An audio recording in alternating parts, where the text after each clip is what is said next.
పరమేశ్వరీ భిక్షాం దేహి కృపావలంబనకరీ మాతాన్నపూర్ణేశ్వరీ. లోకానికంతటికీ అన్నం పెట్టే తల్లికి నేను అన్నం పెడుతున్నానన్నాడు. ఆవిడ అన్నం తినకపోతే ఆయన బెంగెట్టుకున్నాడు. ఆ పిల్ల తపస్సు చేసింది, అపర్ణ, ఆకులు కూడా తినడం మానేసింది.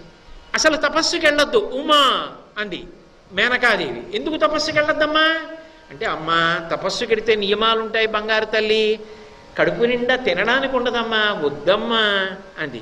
ఆవిడ తింటుందా, ఇతరులకు పెడుతుందా? అన్నపూర్ణ